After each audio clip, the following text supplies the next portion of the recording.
Magandang araw mga kaibigan. Bigyan natin ngayon ng reaction opinion nitong latest post ni Congressman Kiko Barsaga. Palitan nila ng comments, batuhan ng salita with Senator Tito Soto. Okay, background. Kahapon, nagpost si Congressman Barsaga na sabi niya na magkaibigan kami ni Mayor Vico Soto. He's an honest man. He loves his city. He loves his country. So, wala akong masasabi kay Mayor Vico Soto. Sabi niya, kailang, yung closeness ni Senator Tito Soto kay Romualdez ang medyo nakaka-apekto kay Vico Soto. Kasi nga, magkumpadre daw yung dalawa.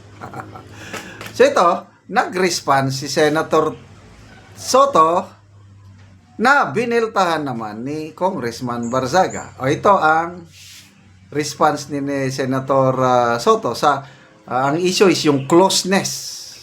Masyadong dikit. Soto and Romualdez. Ito, epal. Tinawag niyang epal si Congressman Barsaga. Gamit pa si Vico. There are many points he is missing. I've been a long time friend of Martin Romualdez.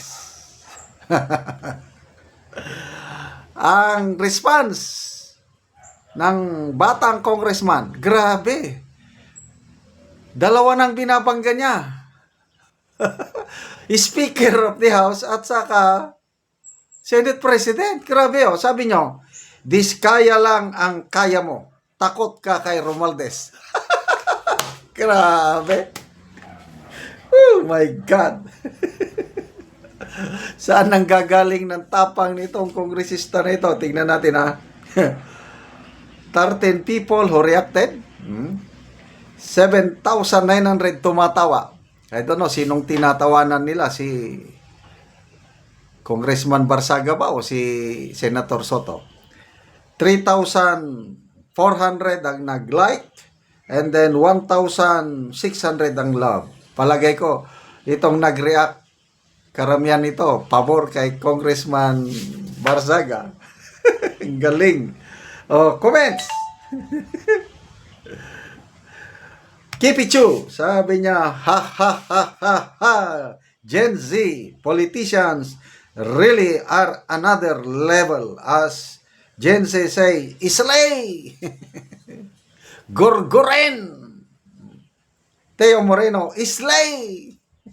Remember, Indonesia and Nepal, mga Gen Z ang nangunguna doon sa mga protesta.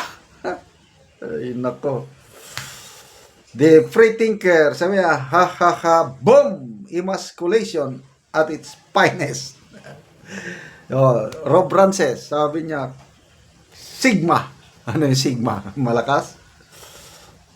Mel Japet Sanoan, ligtas ka na kumpadre. Ngayong Senate President na ako, magpapalabas ako ng ibang senaryo at ililihis ko ang usapan papunta kay Estrada at Villanueva. Mog Hedien, may bayag si Congressman Kiko and we like it.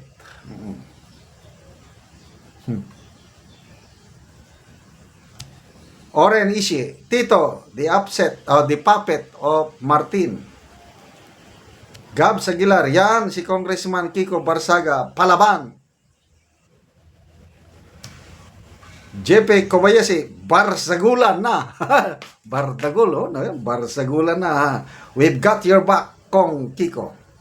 Zel TJ, we love you, Congressman Kiko Barsaga. Fight to the truth. Good job. Meow, meow, meow. Okay, ako. Saludo ako dito sa batang congressman. Yung statement niya, grabe. Yung dapat si speaker harap sa investigasyon. Galing. Tapos, ang response ni speaker naman is open daw siya through his spokesperson, ex-congressman Barbers. Open daw na makipag-usap si Speaker Romualdez sa batang congressman ito personally and in private. Yun ang question mark. Bakit private? Di ba? matters of national interest ang pinag-usapan, public interest yun eh. Kasi, ano ito? Pera ng taong bayan yung involved. Ang issue is corruption, flood control projects using public funds. So, bakit private? Di ba mas maganda sana kung public? With media. Private daw eh. So, ito ngayon. So, dalawa lang.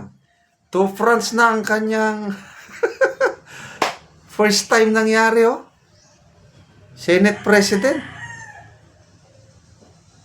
Diskaya lang ang kaya mo. Takot ka kay Romualdez.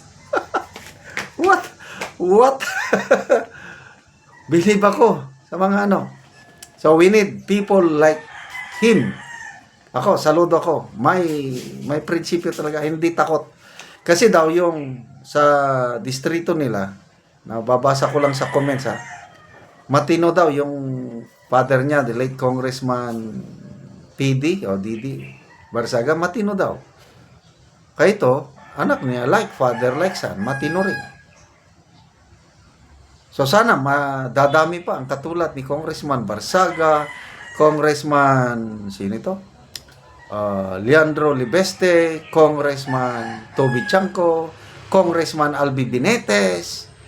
Yun mga namamayag pa. Of course, Congressman Ungab, Congressman Pulong Duterte. O yun, inaano nila yung issue, 51 billion daw na flood control funds in 3 years time. Sabi ni Pulong, ito, pinakita ng resibo. Kompleto, documented. Pwedeng puntahan. Kaya nga, maganda, yung House Infracom, punta nila Davao, inspekin nila yung mga project ni Congressman Pulong para matagbaw sila. So, good luck sa Bangayan. Tito versus Kiko. Kiko versus Martin. Sinong mananalo? Well, nothing to lose itong batang ito eh. Itong dalawa namang veterano, sana intindihin nyo na lang. Ganyan ang mga kabataan ngayon. May ibang kultura nila. Okay, salamat mga kaibigan sa inyong pagsubaybay sa ating channel. Nakakatulong po kayo ng malaki sa tribong Talandig ng Bukidnon dahil ang sweldo natin sa channel na ito is pantulong po natin sa tribong Talandig. Sa ngayon, excuse me, namimigay tayo ng libreng yero at pako kasi yung bahay nila tumutulo na para makapagpatayo sila ng mas maayos na tirahan. Panoorin nyo ang video na ito. Ang yero nga ihatag namo sa mga tao, katong itabang sa mga tao nga nagkinahanglan sa ilang balay. Kay nakigpuyo lang ni siya sa iyang magulang.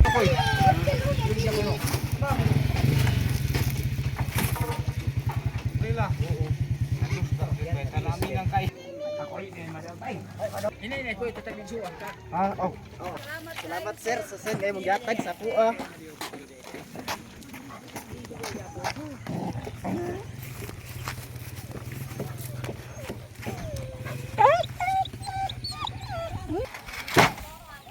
Alay, pandog ini.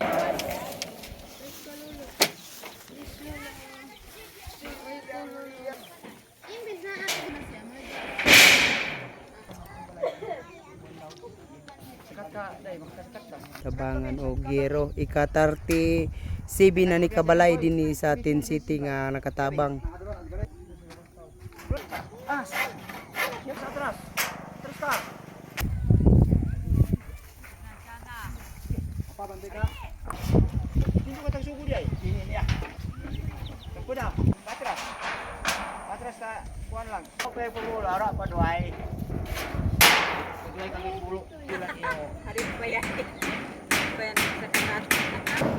Karon humanagyod sa pagkatok ang ihatag namo nga yero.